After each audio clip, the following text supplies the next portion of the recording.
Time था जब बच्चे शक्तिमान को सच मान बैठे थे और उन बच्चों में मैं भी था। मुझे याद है जब शक्तिमान टीवी पर आता था तो मेरे घर वाले बड़ी मुश्किल से ही देखने देते थे। बोलते थे कि तुम बिगड़ जाओगे। अरे शक्तिमान कौन सा बच्चों को चरस बोना सिखा रहा है। तो पिछले 2 साल से लोग अपनी ऐस पर आस लगाए बैठे थे कि आखिर कब नया शक्तिमान देखने को मिलेगा। और अभी कुछ दिन पहले ही मुकेश खन्ना जी आए और इन आस पर मूद के चले गए। और ये जो मुकेश खन्ना की जर्नी है ना, फ्रॉम बच्चों के लिए एक इंस्पिरेशन से लेकर वुमेन्स के लिए एक मिसोजिनिस्ट बनने तक की, इस पे काफी अच्छी रिसर्च हो सकती है। और देखो बुरा लगता है अपने चाइल्डहुड हीरो को ऐसी बातें करते देख। काश उनकी शादी सही वक्त पर हो जाती तो आज उनके 2 छोटे छोटे शक्तिमान होते। पर मुझे क्या, मैं कौन सा उनकी बुआ हूँ। आज मैं बात करने वाला हूँ क्या हुआ सोनी के प्रोडक्शन में बन रही शक्तिमान मूवी के बारे में। और ये मूवी बन भी रही है कि सारे मिलके हमें पागल बना रहे हैं और मुकेश खन्ना जो कर रहे हैं वो बॉलीवुड में कोई नहीं करता। तो शुरू किया जाए। तो बात करते हैं मुकेश खन्ना जी के बारे में। जी हाँ, मुकेश खन्ना जिनके लिए व्हाट द फक नहीं होता है, what the fuck fuck fuck fuck fuck होता है। मुकेश खन्ना जिनके लिए योगा से ही होगा। मुकेश खन्ना जिन्हें कोई क्रिटिसाइज नहीं करता क्योंकि वो कमेंट सेक्शन ऑफ कर देते हैं। मुकेश खन्ना की ओए!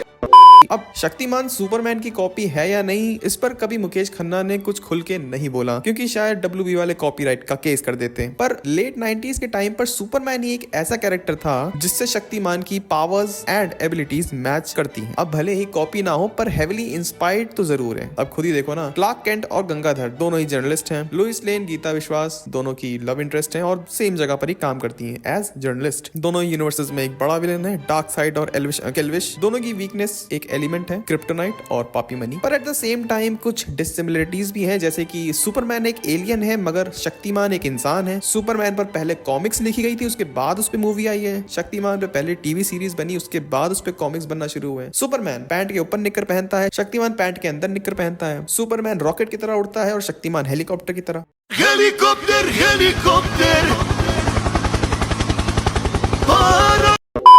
बेसिकली मुकेश खन्ना ने होमवर्क कॉपी करा पर कुछ चीजें बदल दी ताकि टीचर पकड़ ना ले। और देखो इंस्पिरेशन लेना कोई गलत बात नहीं है। सुपरमैन से इंस्पायर्ड होकर कितने कैरेक्टर्स बन चुके हैं और आज वो सुपरमैन से भी ज्यादा पॉपुलर हैं, जैसे omni man, Homelander, flying jet, mighty Raju.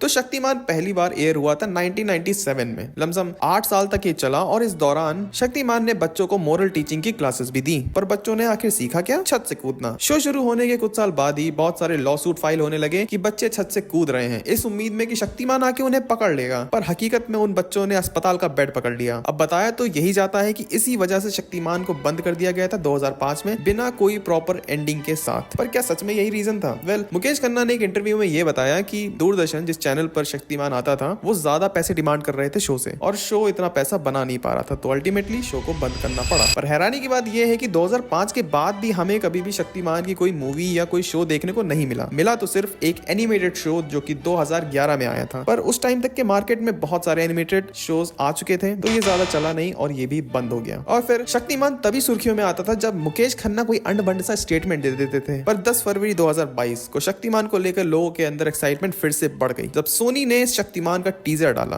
और डेट नहीं बताई थी, बस कमिंग सून। और आज 2 साल बाद भी हमें कोई अपडेट नहीं मिला है। इनफैक्ट ये तक हम नहीं जानते कि आखिर कौन बनेगा शक्तिमान। अर्लियर ऐसी रिपोर्ट्स थी कि शायद रणवीर सिंह ये रोल प्ले करेंगे, जहां रणवीर सिंह ने मुकेश खन्ना को 3 घंटे तक के मनाया भी था कि ये रोल उन्हें दे दिया जाए, पर मुकेश खन्ना ने मना कर दिया। उन्होंने बोला कि तुमने नूड फोटोशूट कराया हुआ है तो नहीं, तुम नहीं बन सकते शक्तिमान। वाओ, कोई बात नहीं, सभी नंगे होते हैं। वो शरीर से हुआ था और आप बातों से होते हैं। और फिर ऐसे रूमर्स आने लगे कि रणवीर सिंह की ये फ्लॉप मूवीज की वजह से उन्हें शक्तिमान से निकाल दिया गया है और ये मूवी को शेल्फ कर दिया गया है। तो क्या अब सोनी के अंडर बन रही शक्तिमान मूवी अब नहीं आएगी? Well, according to Mukesh Khanna जो रिसेंटली इंटरव्यू आया तो उन्होंने उसमें साफ साफ बोला है कि वो लोग काम कर रहे हैं, सोनी वाले अपना काम कर रहे हैं, मूवी बन रही है। और ये जो मुकेश खन्ना का वापस आने की बात करी है इन्होंने एज शक्तिमान, तो आई थिंक ये किसी वीडियो सॉन्ग के लिए है जो भी उन्होंने टीजर डाला था अपने यूट्यूब चैनल में, तुम उसमें देख सकते हो। मुकेश खन्ना की लॉयल्टी अपने एडिटर के लिए है। शायद मुकेश खन्ना की सोच की तरह इनका एडिटर भी 2005 में ही रह गया और मुझे नहीं लगता कि सोनी वाले इन्हें कभी भी शक्तिमान के रूप में स्वीकार करेंगे। हाँ, शक्तिमान के बाप का रोल जरूर मिल सकता। अब तुम्हें लग रहा होगा कि शायद मैं कुछ ज्यादा ही बेइज्जती कर रहा हूँ इनकी, तो एक महान पुरुष ने बोला था कि अगर सबकी इज्जत करोगे तो लूटोगे किसकी।